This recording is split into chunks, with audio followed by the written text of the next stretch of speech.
Welcome to the latest edition of the LL Basketball Roundtable from the fabulous headquarters here in 101 North Queen Street, brought to you by Thaddeus Stevens College of Technology. It's the postseason edition. We're going to talk LL playoffs. I'm Mike Gross, your humble host.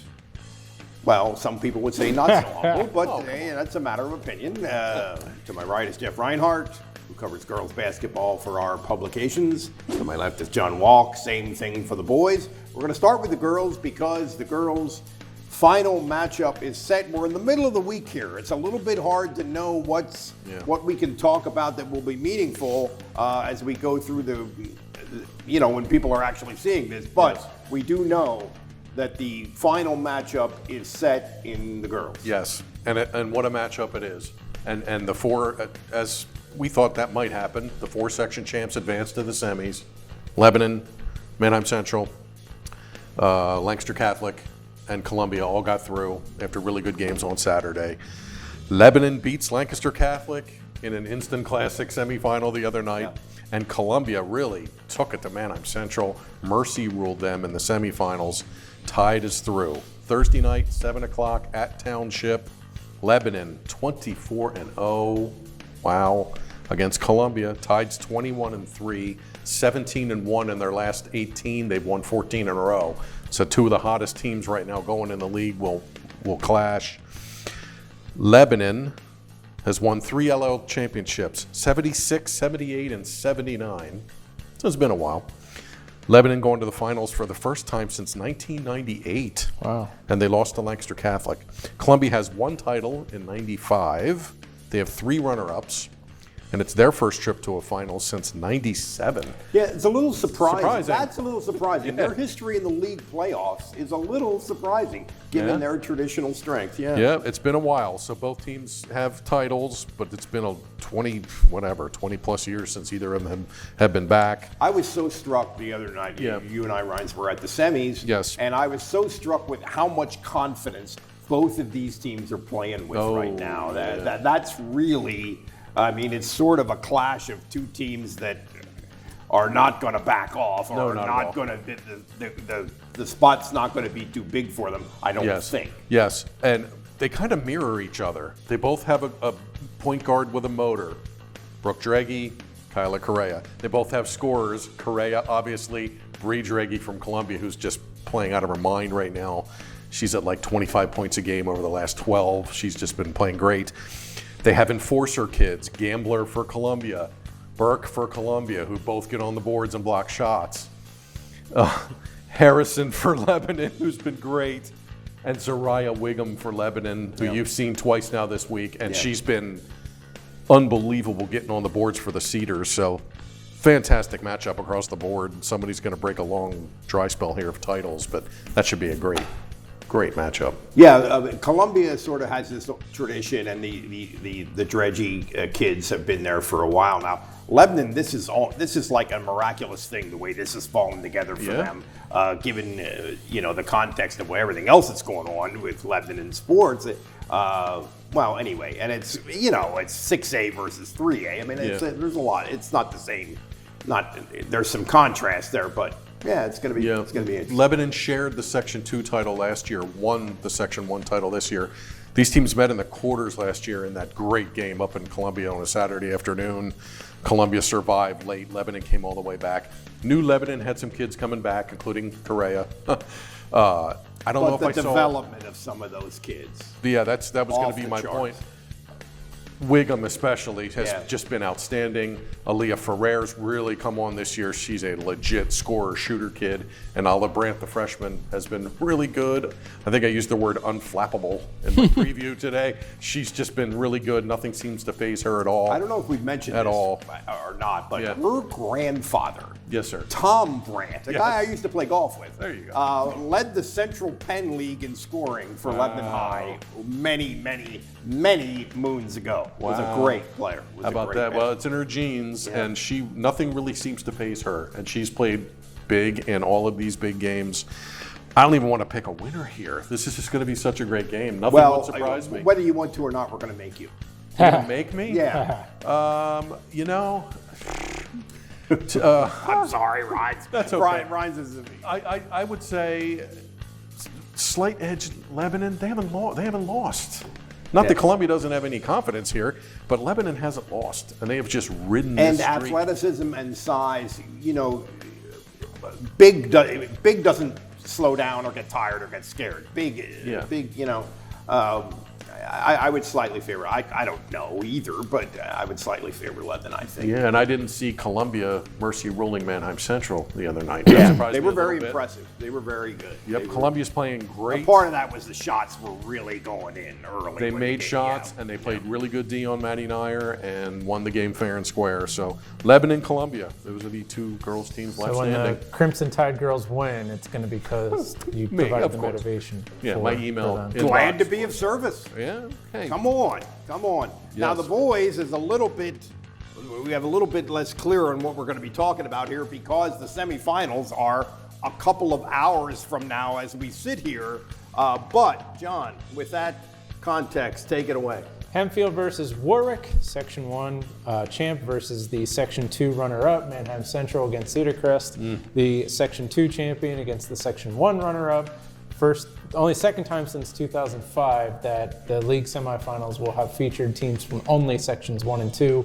2005 being the first year that the league went to 4 sections. Just kind of a little history, Good note, my nerd man. factoid there as I try to compete with Mr. Reinhardt. Let's pat ourselves on the back a little bit because last week we talked about 2 teams that did not win their section and did not maybe have the regular season that they hoped to, but right now are playing like really live underdogs, Warwick and Cedar Crest. Yeah, so regardless of what happens Wednesday night, all 4 of these teams are going to be viable going into next week, the start of District 3 playoffs. So it's worth talking about all 4 of them.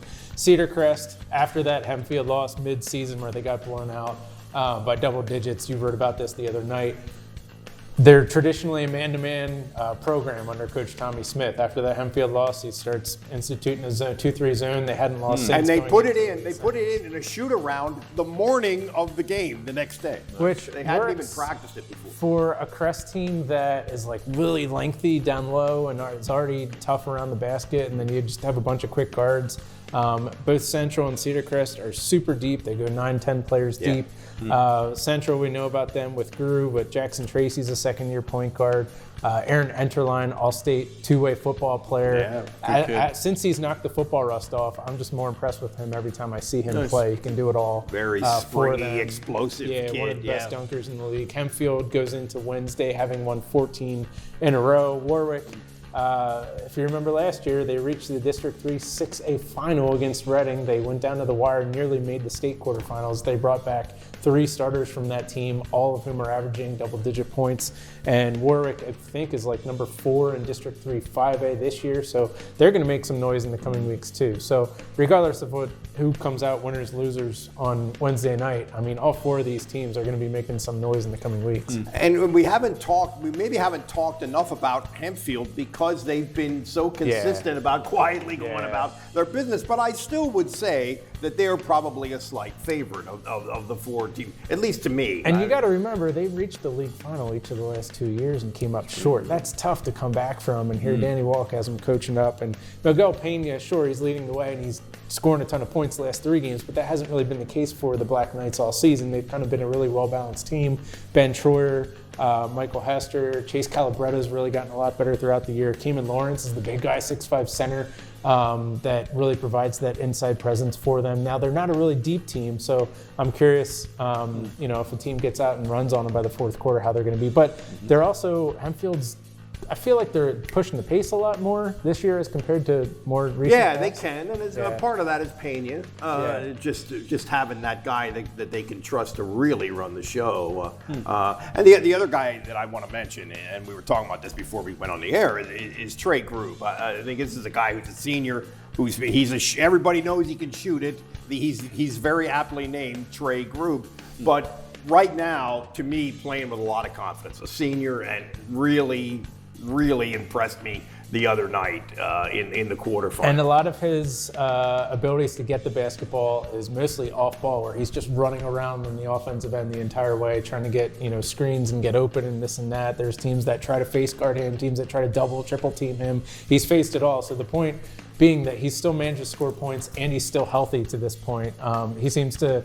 He's been doing this thing last couple games. Except for his bloody nose. Yeah, Monday's quarterfinals where he leaves the game last 2 minutes with a bloody nose. Didn't seem to have or last Thursday, I should say. Didn't seem to have a problem with that Monday night. But the other thing that reminds me of what you just said there, John, is Manheim Central has a lot of guys who are pretty good with the ball. Yes. So he doesn't have to bring it up and have that grind and that extra energy drain of having to take care of that part of it. And Jackson Tracy, they have a freshman Chase Book who's earned his playing time through defense and turns out to be a pretty good scorer. He can play a little bit, yeah. Baseball kid. Yeah, and Enterline can put the ball on the floor with him too. So many good, very young players on both girls and boys in Arlington. Very young kids. It's the next couple of years. I mean, a lot of these teams should be better next year. Which is on the girls' side. We talked about this earlier.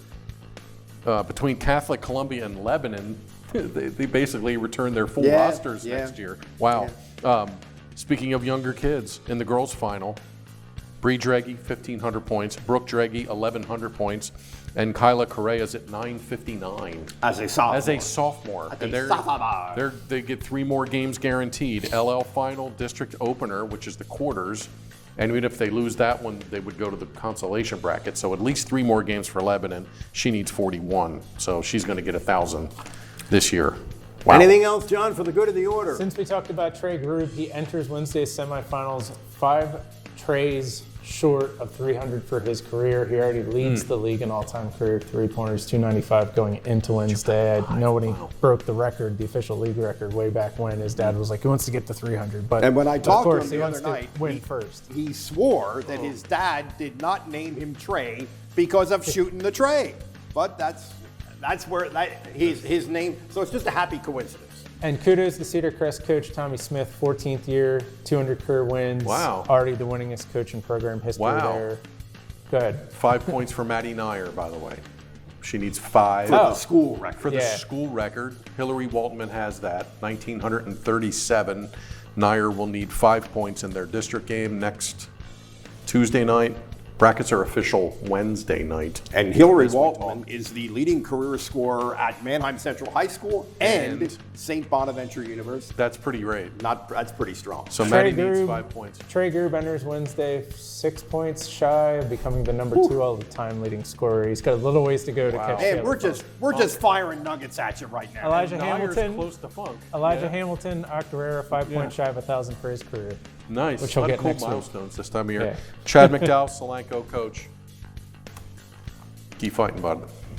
Thursday, girls LL championship game. Friday, LL boys championship game. Both 7 o'clock starts at Manheim Township. Next week, district playoffs, and that will have kicked off by the time we meet again. This has been the LL Basketball Roundtable, brought to you by Thaddeus Stevens College of Technology. For Mike Rose, for John Walk, for Jeff Reinhardt. See you later.